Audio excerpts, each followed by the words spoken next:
오늘 하루도 속 풀고 가실게요. 속 시원한 이야기 시작합니다. 공공근로 현장에서 겪은 불편한 상황을 공유하려 합니다. 나이 많은 분들과 함께 일하다 보면 세대 차이로 인한 오해가 생기기도 하는데요. 제가 겪은 일은 단순한 세대 차이를 넘어선 불쾌한 경험이었습니다. 며칠 전부터 시작된 공공근로 현장에서 처음 만난 70대 후반의 할아버지였어요. 저는 60대 초반인데 첫날부터 할아버지의 태도가 조금 걱정스러웠습니다. 다른 동료들과는 달리 유독 저한테만 반말을 하시고 불필요한 농담을 자주 던지시더라고요. 처음에는 그저 친근감의 표현이려니 했습니다. 나이 차이가 있다 보니 예전 방식대로 하시는 걸 거라 생각거든요. 하지만 시간이 지날수록 할아버지의 행동이 점점 더 불편해졌어요. 다른 사람들이 없을 때마다 제 옆에 바짝 붙어 서시고 쓸데없이 신체 접촉을 하려고 하시는 게 느껴졌죠. 그러다 어제 정말 충격적인 일이 벌어졌습니다. 점심시간이 끝나고 작업장으로 돌아가는 길이었어요. 저는 앞서 걸어가고 있었는데 갑자기 뒤에서 누군가가 제 엉덩이를 세게 두드리는 거예요. 깜짝 놀라서 돌아보니 할아버지가 웃으면서 서 계시더라고요. 아이고 장난이지 장난. 뭘 그렇게 놀라요? 하시면서 아무렇지도 않게 지나가시는데 저는 그 자리에 얼어붙은 것처럼 서 있었습니다. 너무 당황스럽고 모욕적이었어요. 주변을 둘러보니 다행히 다른 사람들은 보지 못한 것 같았지만 오히려 그게 더 불안하게 느껴졌습니다. 그 순간부터 제 마음속에서는 복잡한 감정들이 휘몰아치기 시작했어요. 당장 항의를 해야 할지 아니면 참고 넘어가야 할지. 할아버지의 나이를 생각하면 신고하는 게 과한 걸까? 하지만 이대로 넘어가면 앞으로도 계속 이런 일이 반복되지 않을까? 공공근로는 앞으로도 3개월이나 남았는데 매일 이런 불안감을 안고 일해야 한다고 생각하니 눈앞이 캄캄해졌습니다. 다음날 아침 출근을 앞두고 화장실 거울 앞에서 한참을 서성이다가 결국 휴대폰을 들었어요. 신고를 하면 주변에서는 뭐라고 할까? 나이 많은 어르신을 고발한다고 손가락질하진 않을까? 머릿속이 복잡해지는 순간 할아버지가 보낸 카카오톡 메시지가 도착했습니다. 손이 덜덜 떨리면서도 메시지를 열어봤어요. 어제는 미안했어. 내가 좀 과했지. 라는 문자와 함께 커피 이모티콘이 붙어 있었습니다. 그런데 그 다음 메시지를 보는 순간 온몸에 소름이 돋았어요. 우리 둘이서 조용히 만나서 이야기 좀 할까요? 내가 잘못한 거 비밀로 해줄 테니. 할아버지의 진위가 무엇인지 너무나도 명확하게 드러난 순간이었죠.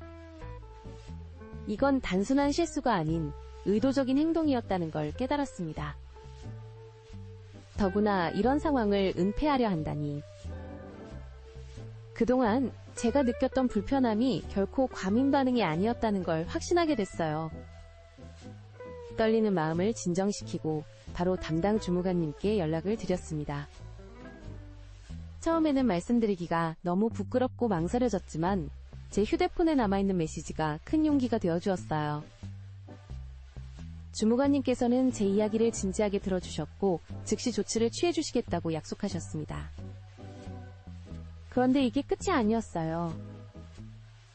제가 신고를 했다는 소식이 현장에 퍼지면서 뜻밖의 일이 벌어졌습니다. 다른 여성 동료 2분이 찾아와서 본인들도 비슷한 일을 당했다며 용기 내줘서 고맙다고 하시는 거예요. 심지어 한 분은 지난해에도 비슷한 일을 당하셨다고. 그제서야 알게 됐습니다. 할아버지는 매년 공공근로에 참여하면서 이런 행동을 반복해 오셨던 거예요. 하지만 다들 나이 많은 어르신인데 라는 생각에 참고 넘어가기만 했던 거죠. 제가 드디어 이 불편한 침묵의 고리를 끊어낸 거였어요. 주무관님의 신속한 조치로 할아버지는 즉시 현장에서 제외되었고 앞으로 공공근로 참여가 제한된다는 통보를 받으셨다고 해요. 그런데 이게 끝이 아니었습니다. 할아버지의 아들이 갑자기 현장을 찾아와 험악한 분위기가 되었는데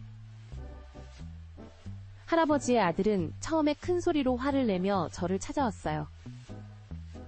왜 나이 많은 아버지를 곤란하게 만드냐며 그냥 넘어갈 수도 있는 일을 이렇게까지 했느냐고 따지더라고요. 하지만 주무관님이 정중하게 상황을 설명하고 증거도 보여드리자 태도가 완전히 달라졌습니다.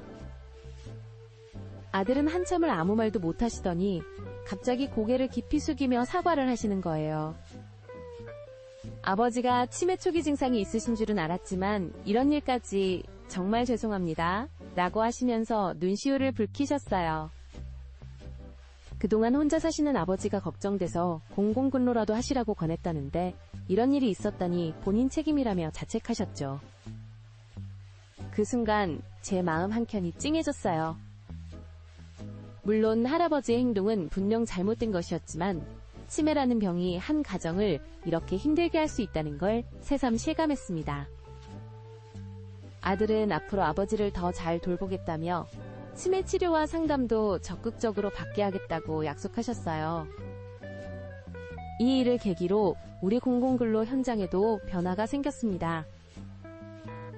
주무관님께서 직장 내 성희롱 예방교육을 정기적으로 실시하기로 하셨고 불편한 일이 있으면 즉시 신고할 수 있는 비상연락망도 만들어졌어요. 무엇보다 중요한 건 나이와 상관없이 서로를 인격적으로 존중하는 문화가 자리 잡기 시작했다는 거죠. 지금도 가끔 그때를 떠올리면 마음이 복잡해져요. 하지만 후회하지는 않습니다. 때로는 불편한 진실을 마주하고 목소리를 내는 것이 모두를 위한 더 나은 변화의 시작이 될 수 있다는 걸 배웠으니까요. 나이가 많다고 혹은 병이 있다고 해서 잘못된 행동이 정당화될 수는 없지만 그 이면에 있는 더 깊은 문제들도 함께 들여다봐야 한다는 것도 알게 됐습니다. 이제는 출근할 때마다 더 밝은 마음으로 일할 수 있게 됐어요. 그리고 저와 비슷한 일을 겪는 분들께 꼭 하고 싶은 말이 있습니다. 참는 것이 미덕일 때도 있지만 때로는 용기 내어 목소리를 내는 것이 더 큰 미덕이 될 수 있다는 거예요. 여러분은 어떠셨나요? 비슷한 사연이 있다면 댓글로 함께 나눠주세요.